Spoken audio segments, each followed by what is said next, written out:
companheiros de aventura, tudo bem? Sejam bem-vindos a mais um Teorizando com Tsuki. Dessa vez com o review do bando, ou seja, as suas opiniões, comentários e teorias sobre o capítulo 841 e previsões para o 842. Eu só queria me desculpar previamente dos barulhos que podem acontecer aqui fora, porque eu tô gravando no meio da tarde, os barulhos que podem vir a aparecer aqui, porque tem gente andando pelo corredor, tem gente cantando, tem gente fazendo bagunça, né? Mas se eu deixasse pra gravar mais tarde, ia ficar tudo em cima de novo, ia ficar aquela bola de vídeos acumulada que tá sendo de uns dias pra cá. Muito bem, então como funciona o review do bando? É muito fácil. Quando sai o capítulo, um pouquinho depois eu crio um tópico no grupo Teorizando com Tsuki, cujo link está aqui embaixo na descrição, dizendo para vocês deixarem seus comentários e tudo mais, e também faço uma pergunta para vocês responderem. Ali você deixa seu comentário, que um dos meus chanceleres, né, o pessoal que me ajuda na vaquinha para comprar a câmera pro canal, porque caso vocês não saibam, eu gravo com a webcam, por isso que é essa qualidade linda, né? Então, eles escolhem 5 perguntas mais as respostas da pergunta que eu fizer. Feito isso, então, vamos para as perguntas dessa semana que foram selecionados pelo chanceler Bruno. Então, nada mais justo do que começar com a pergunta dele. E a pergunta é a seguinte: Bruno Barbosa, pelo que a Reiju disse, os seus irmãos são livres de emoções humanas, como empatia, com exceção dela e do Sandy. Ambos desenvolveram suas habilidades superando os limites de um humano comum. Acontece que essa anomalia ocorre graças à mudança do genoma. Se você diz, eu não vou te contrariar. Um mundo vasto e incerto.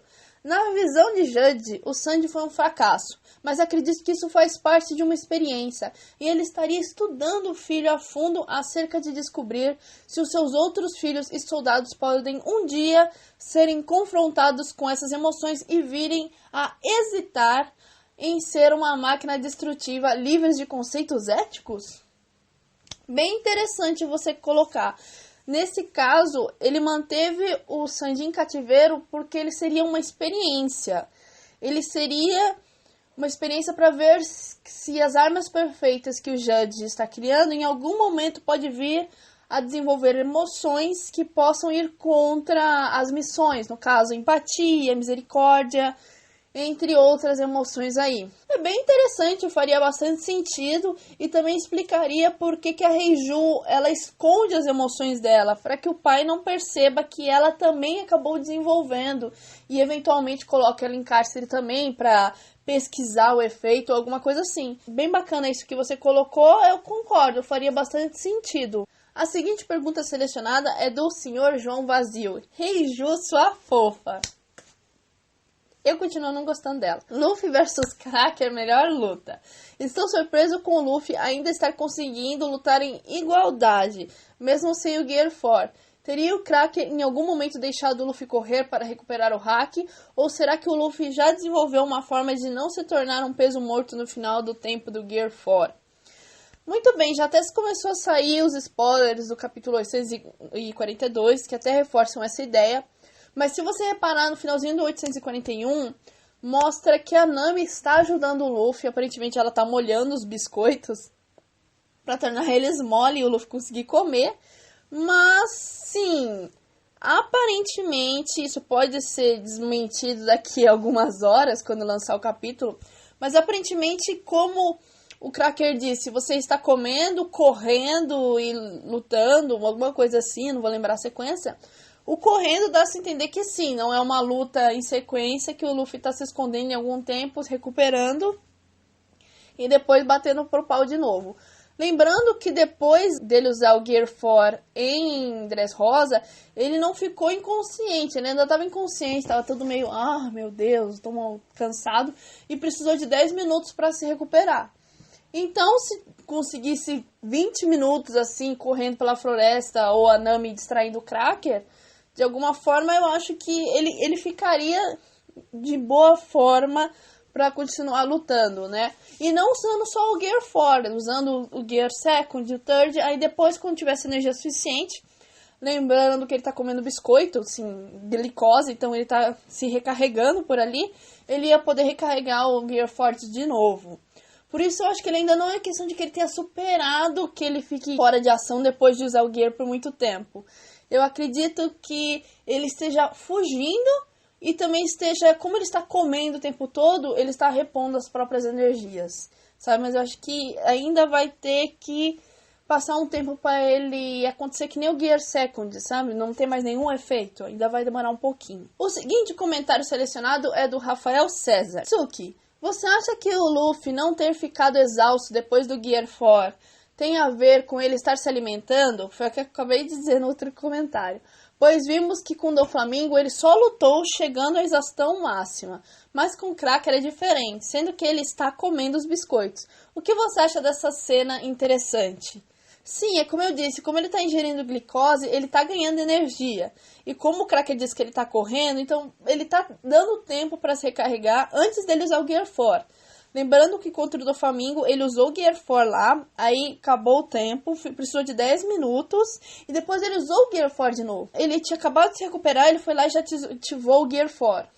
Se ele tivesse recuperado depois de 10 minutos e usado um second, um third, pode ser que ele teria aguentado mais tempo, porque eles desgastam menos em relação ao Gear 4. Mas não, ele já ativou lá o 4 com tudo, porque sabia que os outros não iam adiantar com o Doflamingo. Por isso que aí no final da batalha a gente não viu o que aconteceu, mas provavelmente ele caiu inconsciente depois que ele se encontrou com o LOL, o Sabo, alguma coisa assim. A única coisa que sabemos é que ele conversou com o LOL, falou pra trazer o Bellamy com eles. Então ele deve ter ficado um pouquinho inconsciente depois que capotou. Alguma coisa assim. E você segue. E lembrando rapidão a cena que a Reiju se despede do Sanji. Lembra as palavras de Jaguar de Sal a Robin em Ohara. Não é semelhante? Eu acabei nem comentando isso na minha review, porque eu já fiz muito paralelos nela. Eu fiz paralelo com a Robin e o Aokiji, eu fiz paralelo com a mãe do Sop. Eu acho que foi só esses dois paralelos que eu fiz. Então eu acabei não citando essa parte. Mas de fato, essa cena da Reiju falando que o mundo é grande, o mar é vasto, alguma coisa assim, e que um dia ele ia achar pessoas que o tratavam como ele merecia, lembra demais as últimas cenas do Jaguar, que ele diz parecido: o mundo é grande, Robin, algum dia você achará companheiros que cuidarão de você, alguma coisa parecida. É bem bacana, o Oda meio que está fazendo uns paralelos entre os passados dos Mugiwaras, coisas que já tinha antes, se vocês pararem para prestar atenção. Por exemplo, o próprio Luffy e o Sanji.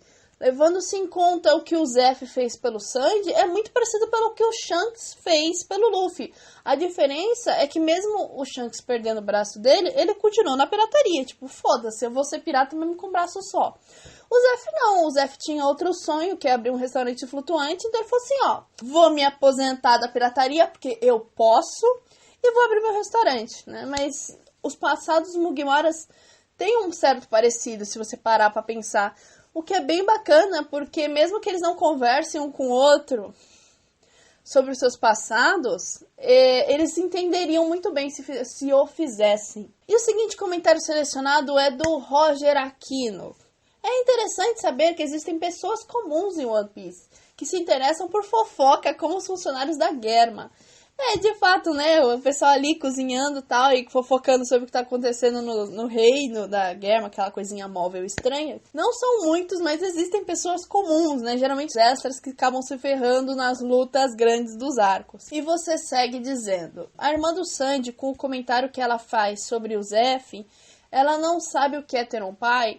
Eu achei bem interessante também esse comentário que ela fez, que apesar de ela mostrar empatia, compaixão, ela mostrou uma certa ignorância, uma certa frieza ali quando falou do Zeff. Assim, ai, nossa, esse cozinheiro aí é tão importante pra você ficar apanhando assim, só por causa que estão ameaçando ele? Claro que no mangá a gente não consegue ver ironia, não consegue ver sarcasmo em algumas ocasiões, né? Por exemplo, do Doflamingo, a maioria das falas dele eram sarcásticas. Isso a gente sabia. Mas então a gente não sabe o tom que ela empregou ali. Se ela estava curiosa ou se ela estava inconformada. Mas eu acredito que ela seja curiosa. Então ela até sabe o que é ter um pai, né? Mas é aquele amor falso que o Jadinho mostrava para os filhos toda vez que eles faziam algo com sucesso. Então, como ela desenvolveu sentimentos melhor que os outros irmãos, ela deve ter percebido a falsidade desse sentimento. Sem contar que ela presenciou a cena do Jade com o Sanji, falando que ele era uma desgraça e tudo mais. Então ela viu o outro lado do pai dela, né? Ao contrário dos outros 3 irmãos. Não que pros irmãos faria alguma diferença, né? Mas que só vem aquela fachada dele lá. Ela vendo isso, ela deve ter ideia de que é um sentimento falso. E você segue. O conceito é estranho para ela ou ela não entende direito o próprio irmão, mesmo sabendo que ele sempre se apegou a plebeus, né? Sim, eu acho que o conceito é meio estranho para ela e ela não entende tão bem o próprio irmão. Eu acho que você colocou bem. Apesar de tudo, dela ter mais sentimentos do que os outros, ela conviveu tanto tempo com a Germa que quando ela vê o Sanji de novo, é estranho. Nossa, eu tinha até esquecido que as pessoas podiam ser assim, que podia se demonstrar carinho, podia se demonstrar apego pelas coisas. Porque eles não parecem que eles se envolvem muito com outras pessoas que não sejam a própria família. Eu diria que ela está curiosa com o Sanji agora, tentando redescobrir o que é os sentimentos que ela deve ter deixado numa caixinha, assim, por assim dizer, depois que o Sanji foi embora. Muito bem, então eu vou pro último comentário antes de pular para minha pergunta e as respostas de vocês. E o último comentário é dos Vinícius Vieira. E ele diz: o que você achou em relação à mãe do Sanji? Não temos muita coisa para afirmar sobre ela, mas aparentemente ela é uma mulher doce, é uma mulher gentil, carinhosa, como eu até comentei na review. É estranho que ela tenha se casado com o Jade. A gente ainda vai ter que entender melhor essa situação. Mas pelas flores e tudo mais que tinha no túmulo dela, apesar de ela ser assim, ela ser até bom com os serviçais, como ela foi com aquela moça que trouxe a comida para ela, isso abre vertente, por exemplo, para que o Jade não seja assim tão ruim. Talvez ele até fosse... Me dá até uma dor no coração de dizer isso. Talvez ele até fosse uma boa pessoa. Ai, nossa, eu disse. Então, porque talvez tenha acontecido uma coisa muito grande com ele tenha virado de lado, por assim dizer. Um exemplo que eu posso colocar para vocês é o Crocodile. Porque o Crocodile, ele é um vilão diferente de One Piece. Em One Piece, os vilões, em geral, não todos são meio que preto no branco, entre aspas. Assim, eu diria que eles são um cinzinha, assim, bem escuro, sabe? E uma exceção disso é o Crocodile, que ele é cinza, completamente cinza.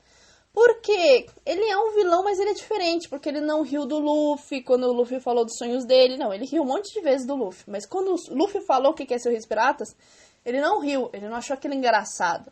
Ele até deu uns conselhos assim pro Luffy. E a gente vê na história de capas da Baroque Works que ele tinha um sonho, ele queria ser rei dos piratas também, e aconteceu alguma coisa que ele se transformou essa pessoa fria, entre aspas, porque quando a gente vê numa SBS ele criança, ele já parecia um cara bom, sabe, nervosão assim, mas ele era alguém melhor. E alguma coisa aconteceu que ele se tornou cinza, indo pro lado dos fins justificam os meios. E pode ser que tenha acontecido uma coisa bem parecida com o Jade. Pode ser que ele tenha passado por coisas muito grandes e ele acabou indo pro lado negro da força. Vocês não me entendam mal com esse negócio de os personagens de One Piece são preto e no branco. A gente vê o Doflamingo, por exemplo. Tudo bem, ele sofreu muito com o que o pai dele decidiu fazer. Ele viu a mãe dele morrer, certo? Ele acabou matando o próprio pai. Mas o Rocinante passou pelo mesmo e foi pelo caminho da marinha, né? Se tornou uma boa pessoa. O Doflamingo já era um psicopata. Desde criança, ele já era um psicopata, não ia ter jeito.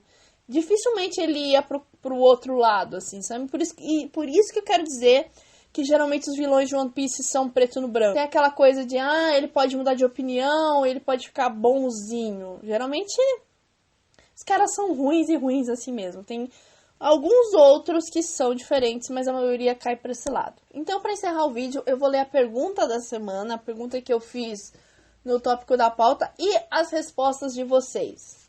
E a minha pergunta da vez foi o seguinte: eu nunca fiquei doente antes. Essa foi a resposta de Sandy, Usopp e Luffy quando Vivi estava falando da doença súbita de Nami, pós o arco Little Garden.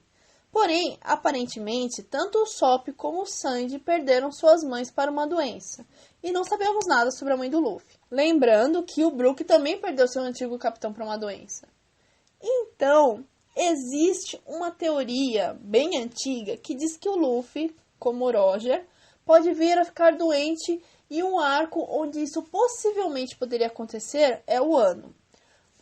Por representar o Japão e ter toda aquela simbologia das doenças em relação às flores de cerejeira. A história do Hiluluke, e mesmo quando o Roger disse que estava doente por Barba Branca, foi num lugar cheio de flores de cerejeira. Então tem uma relação. Então, o arco de Wano seria um suspeito muito grande para o Luffy ficar doente.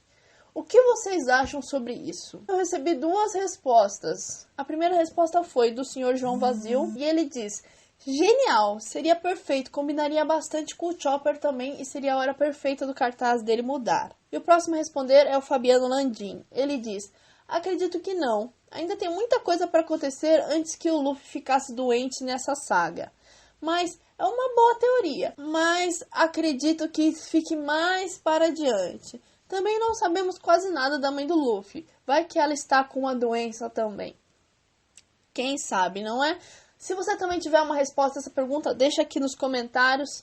Eu fico por aqui com esse vídeo. Eu espero que vocês tenham gostado. Não se esqueçam de conferir aqui abaixo o link dos meus parceiros, meus companheiros, meus líderes de frota.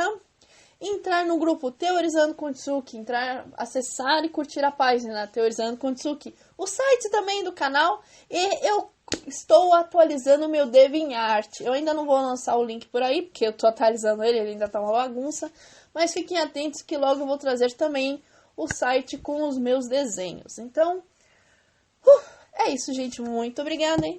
Nos vemos no mar.